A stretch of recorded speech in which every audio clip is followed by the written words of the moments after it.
આ વિજય ચોર એ હતો કેવો? મહાઅધર્મી. એટલે ધર્મ સાથે એને કાંઈ સ્નાન સૂતક જેવું ન હતું. અધર્મ નિષ્ઠ, અધર્મમાં એ રાચ્યો પાચ્યો રહે. અધર્મની વાતો કરનારો, સારી વાતો ના કરે. શેની વાતો કરે? અધર્મની વાતો કરે કે ચોરી કરવાથી ફાયદા થાય, દોડ ધપાટ કરવાથી ફાયદા થાય, ખરાબ જ વાતો કરે. અધર્મનો અનુયાયી. આપણે બધા શેના કોના અનુયાયીઓ છીએ? આપણે બધા ધર્મના અનુયાયીઓ છીએ. પણ આ વિજય ચોર શેનો અનુયાયી હતો? અધર્મનો. કારણ કે આ જગતમાં દ્વંદ્વ રહેવાનો જ. તડકો હશે, છાંયડો પણ આવશે. અંધારો હશે, અજવાળો પણ રહેશે. આ જગત પહેલેથી દ્વંદ્વથી ચાલે છે અને દ્વંદ્વ વિના જગત ક્યારે ચાલે નહીં. આ જગતમાં જેમ ધર્મી લોકો રહેલા છે તેમ અધર્મી લોકો પણ રહેલા છે. જે ધર્મ કરતા હોય એ ધર્માનુયાયી કહેવાય અને જે અધર્મ કરતા હોય એ અધર્મ અનુયાયી કહેવાય. અધર્મદર્શી, અધર્મમાં અનુરાગવાળો, આ બધા એના ઉપનામ રહેલા છે. ઉપનામ નહીં પણ એના વિશેષણો રહેલા છે કે આ વિજય ચોર કેવો હતો? અધર્મ અનુરાગી. આપણે બધા આપણે બધા ધર્મ અનુરાગી. હા ખુશાલભાઈ, આપણે ધર્મ અનુરાગી. આ વિજય ચોર અધર્માનુરાગી. અધર્માચારશીલ. આપણે બધા ધર્માચારશીલ. ઓ અધર્માચારશીલ એટલે અધર્મ અધર્મ અધર્મ સિવાય એનું પૂરું જીવન શેનાથી પસાર થતું હતું?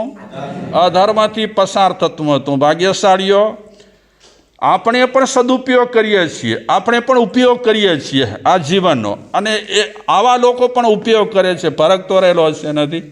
ભલે આપણે થોડું ખોટું સાચું કરતા હોઈશું, થોડી એગડમ બેગડમ કરતા હોઈશું, થોડુંક આમ તેમ કરતા હશું, તે છતાં પણ આમ અપેક્ષાથી વિચારવા જઈએ તો એમના કરતાં આપણું જીવન હજી કાંઈક સારું લાગે. જોકે આપણે નક્કી કરીશું એ આપણું નક્કી કરેલું કંઈ વળવાનું તો નથી, છતાં એમ લાગે.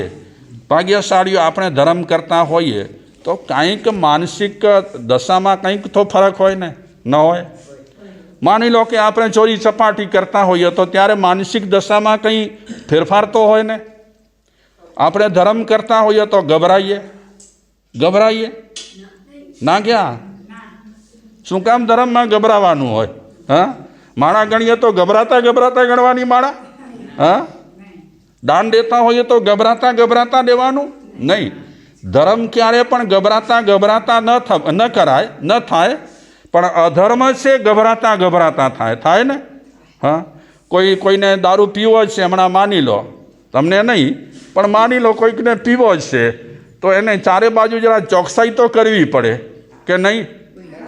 ન કરવી પડે ચોકસાઈ? જુગાર રમે છે કોઈ પણ માણસ કોઈ ઠેકાણે થોડી તો ચોકસાઈ કરે ને? હા, માની લો કે તમારા ચોકમાં જુગાર રમાય છે, માની લો, તો જરાક તો કાંઈક ડર તો હોય ને? અને તમને ઓચિંતો કે જુગાર તમે બધા રમો છો, માની લો, અને ઓચિંતા કોઈ કે પોલીસ આવ્યા છે, શું કરો તમે? હા, ભાગમ ચાલુ થઈ જાય ને? અને આવે ઠેકાણે તમે બધા માળા ગણવા બેઠા હો ને પોલીસ આવે તો? હા, એટલે ધર્મથી ભય નથી. શેનાથી ભય છે? અધર્મથી ભય છે. એટલે ધર્મ તો માણસને ભયમુક્ત કરાવે છે, અધર્મ માણસને ભયમાં રાખે છે. ક્યાંક શંકા થતી હોય તો પૂછજો તમે કોઈને પણ. આપણે ક્યાંય પણ ધર્મ કરીશું બિંદાસ થશે ને? અધર્મ થશે એટલે આપણે જરાક ફફડાટ થશે. ફફડાટ. ધર્મમાં ફફડાટ નથી, અધર્મમાં ફફડાટ છે. માની લો કોઈ ખોટી રીતે તપસ્યા કરે તો એને ફફડાટ હોય. કેમ ફફડાટ હોય? કે અધર્મ કરે છે એ, પણ સાચી રીતે તપસ્યા કરતો હોય તો એને ફફડાટ હોય? બિલકુલ ન હોય. તો આ વિજય ચોર એને આટલા બધા વિશેષણો આપ્યા અને એનું એક જ કામ રહેલું હતું: કાપો, છેડો, ભેડો, મારો.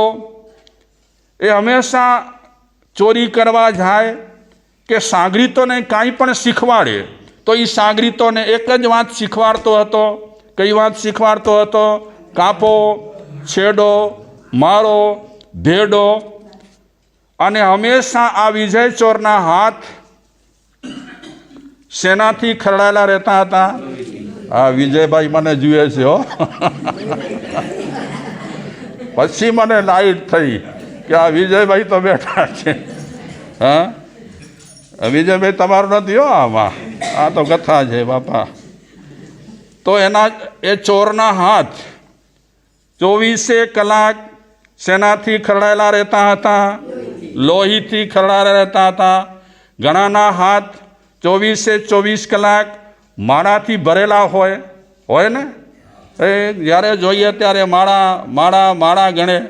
અને આના હાથ લોહીથી ખરડાયેલા, લોહીથી ભરેલા.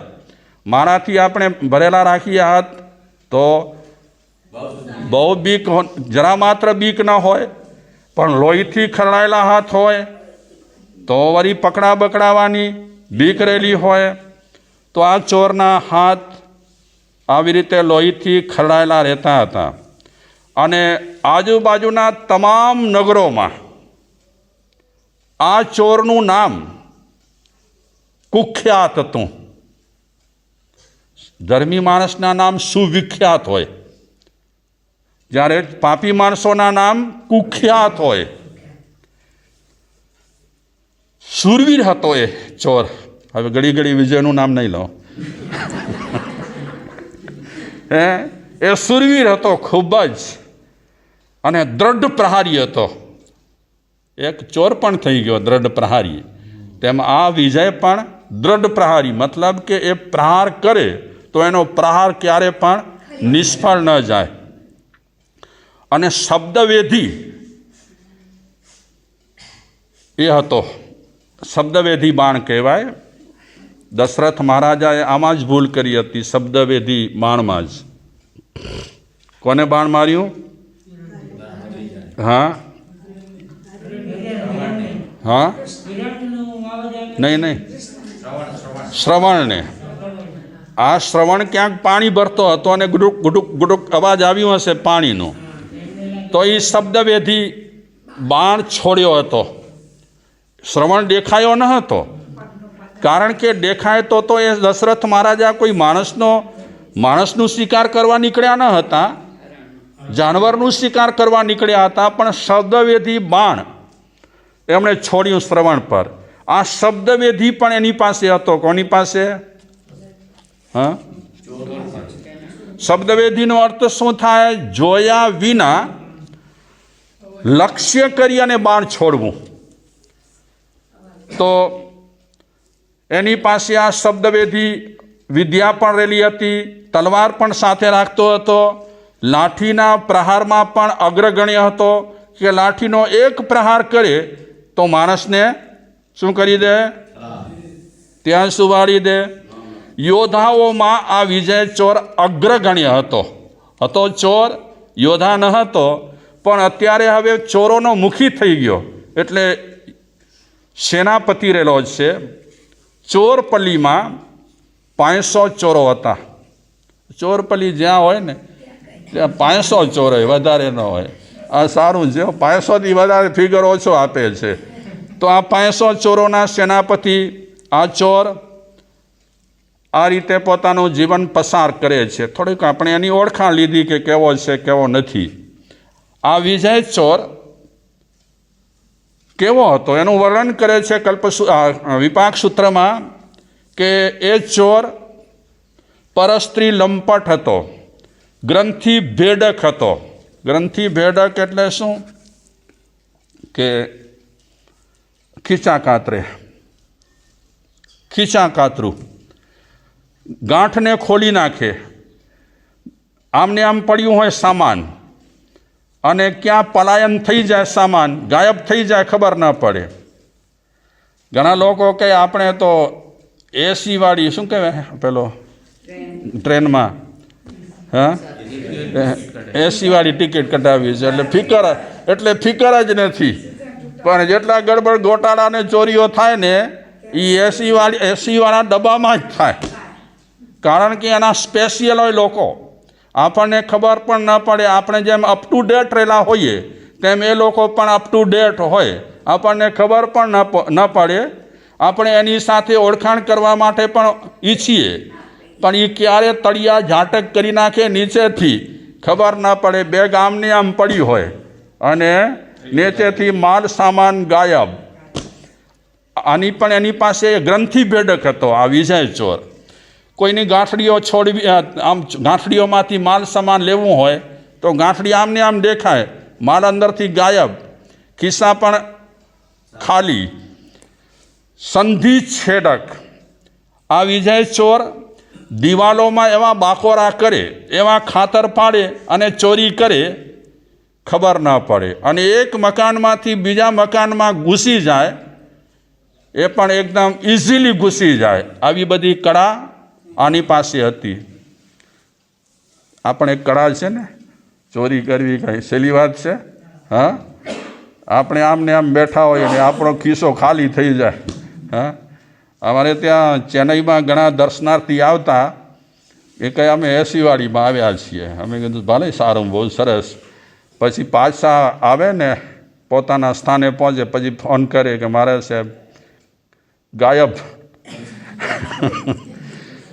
મોબાઈલ ગાયબ, 1 લાખ રૂપિયાવાળો. હમણાં એક અમારા પરિચિત ભાઈના સમાચાર મળ્યા કે એ બેંગ્લોર જતા હતા, એસીવાળા ડબ્બામાં હતા, તો મોબાઈલ ગાયબ, સરસ મજાનું, 1 સવા લાખનું જે હોય તે ગાયબ. પછી કરામત કરીએ ચોરોએ, એમનું જે ખાતું ચાલતું હતું બેંકમાં, એમાંથી શું કહેવાય, પૈસાની ઉચાપત એ પણ ચાલુ કરી દીધી.